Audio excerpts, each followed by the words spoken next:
Dumont. Bonjour Francis.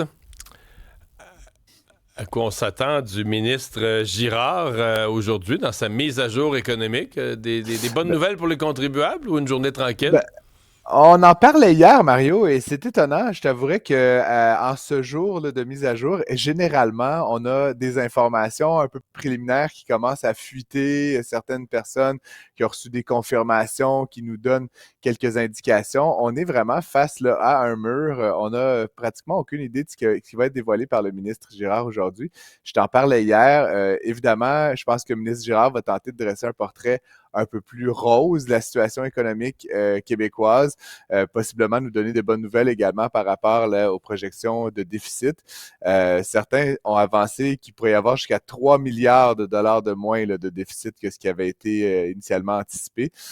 Ceci dit, pour les contribuables maintenant, je te le disais hier, je pense pas qu'on va recevoir de chèque de sitôt. M. Legault là, avait je l'espère, appris la leçon la dernière fois là, que d'envoyer un 500$ à tous les Québécois, c'était pas nécessairement ce qui était le plus populaire. Mais certains ont avancé, par exemple, une annulation ou un remboursement, par exemple, de la taxe sur l'essence. Il y a un différentiel de 14 cents là, qui persiste avec l'Ontario.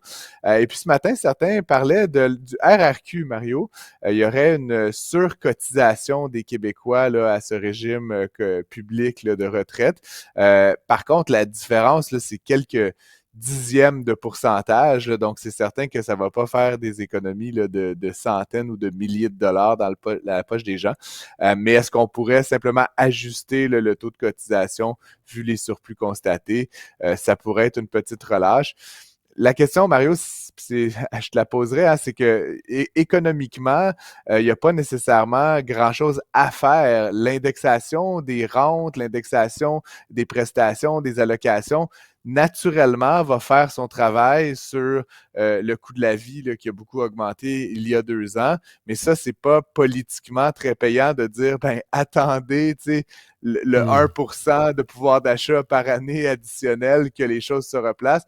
On va vouloir faire peut-être une annonce, un coup d'éclat, et c'est là où je ne sais pas quelle marge mais de je pense manœuvre. que si on le fait, c'est dans le budget. Là. C'est parce que là, tu sais, il y a eu un budget au printemps.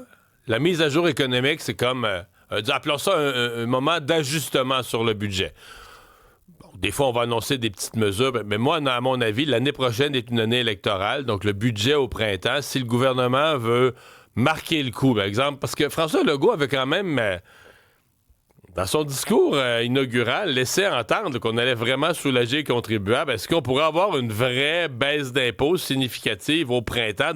Mais on fera pas ça dans une mise à jour de l'automne. Là. Si on fait ça, on va faire un gros show avec ça dans le budget, l'année électorale, 6 mois avant les élections. Moi, je pense... Fait que moi, aujourd'hui, je pense qu'il y a le secteur forestier, là, les secteurs vraiment durement affectés.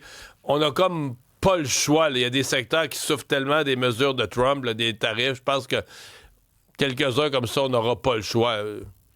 Mais c'est là où, en réponse à ta question, Mario, je pense pas que les contribuables doivent s'attendre ce soir à se coucher beaucoup plus riches, sauf s'ils ont été durement affectés. En quel cas, c'est plus un palliatif que vraiment une aide là, pour la classe moyenne là, qui est toujours aujourd'hui en emploi et pour lesquels les choses vont pas très mal, comme tu le dis, dans certains secteurs.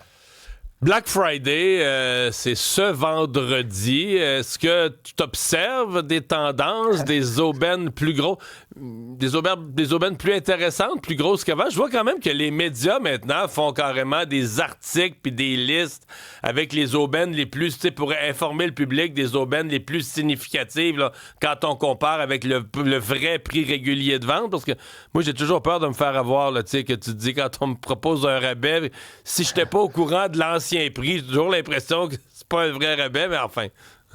C'est toujours le danger, effectivement, Mario. Écoute, j'ai consulté des experts là, pour ça dans les derniers jours. Donc, faut savoir, évidemment, le Black Friday, ça a beaucoup changé. Hein, aujourd'hui, on le sait, comme tu dis, les médias en parlent. Puis non seulement ça, mais c'est plus le Black Friday, c'est le Black Friday Month, comme on l'appelle, le mois du vendredi fou. Hein, ouais, c'est ça. Donc, c'est un peu drôle. Ceci dit, les experts, là, des gens vraiment qui travaillent dans l'industrie, me disent et me confirment que la meilleure journée, ça reste le vendredi fou. Donc, ce vendredi, pour les... Puis, tu sais, c'est quelques points de pourcentage de différence, le Mario. Vous n'allez pas sauver le 30% de plus sur quoi que ce soit. Mais si on le compare sur toute la période, et même avec le cyber lundi, hein, qui termine là, ce long week-end, les meilleurs deals sont vraiment à faire le vendredi. Quelques petits trucs là, comme ça pour les auditeurs qui s'intéressent. Encore une fois, des experts m'ont expliqué la meilleure chose à faire là, si vous voulez vraiment être sûr de manquer aucune aubaine. Puis là, on parle de biens ou de services que vous voulez acheter. Là. Lancez-vous pas dans de la dépense inutile, mais mettez les choses dans vos paniers. Donc, allez sur les sites là, de différents d'entreprises et démarrer la commande de sorte que si vendredi, il y a une décote importante, la compagnie va vous envoyer un courriel et même va vous privilégier comme un acheteur parce que vous êtes à un clic donc, de si terminer tu le la mets dans transaction. ton panier, je sais pas, mais un objet là, que tu achètes à 99,99, tu le mets dans ton Aujourd'hui, panier, là, ouais. puis il descend vendredi à 89,99, il le rebaisse d'un autre 10, tu vas pouvoir profiter du rabais vendredi. S'il est dans ton panier et que tu n'as pas fini la transaction. Puis s'il est dans ton panier, les entreprises de commerce électronique font à quasi-totalité ça. Ils vont aller voir qui a des paniers déjà créés, quels sont les biens, est-ce que ces biens-là ont effectivement Puis ils vont reçu t'envoyer une décote. un avis comme quoi il y a un rabais supplémentaire sur un item dans ton panier. C'est absolument certain, Mario. Et donc, il y a des gens carrément qui, je sais pas, tu te cherches une télé 40 pouces, là, ils vont aller mettre la télé chez plusieurs détaillants, tu sais, là, pour voir vendredi. Dans le panier? Ben oui, chez Best Buy, chez, je sais pas, Walmart, et ultimement, vendredi, voir, ben c'est qui l'a, je sais pas, comme tu dis, là, à 399, à 379, puis là, évidemment, acheter la moins chère parmi les différentes offres de tout. La dernière chose, là, Mario, évidemment... Faut avoir un peu de temps, mais écoute, pour économiser quelques dizaines, voire quelques centaines de dollars pour soi ou pour les cadeaux de Noël, ça peut être intéressant. Surtout si c'est des biens dont vous avez véritablement besoin. Parce que ça, c'est le danger, là. Hein? C'est de dire, ben, tel objet à tel prix, ça n'a pas de bon sens, il faut que je l'achète, alors que dans le fond, tu n'avais pas besoin. C'est ce que encore une fois, mes sources m'ont dit, un rabais sur un truc dont tu n'as pas besoin, ce n'est pas un rabais. Donc, soyez indulgents, soyez sages. Oui, c'est tentant des fois, les 40%. J'ai même vu, Mario, là, un détaillant que j'aime bien, là, Altitude Sport, là, j'achète souvent des accès, 70% de rabais, mais ça reste ultimement, Mario, que si tu n'en as pas besoin, ça peut être un bon bargain. C'est pas nécessairement une dépense utile. Puis gardez-vous-en parce que le temps des fêtes, c'est long, hein, puis on va encore des petits cadeaux de dernière minute, des petites décorations. Dernière affaire, la meilleure journée pour acheter ces décorations de Noël, ces guirlandes, ces lumières, son sapin artificiel, c'est le 26 décembre. Donc, mettez ça dans votre calendrier pour l'année suivante. Surtout ce qui est durable, ce qui n'est pas périssable, évidemment. Les gens sages, les gens qui gèrent bien leurs finances, ils achètent toujours 364 jours avant une fête. Ils encombrent un placard dans leur maison de quelque chose qu'ils n'auront pas besoin avant 364 jours. Hey, merci, Francis.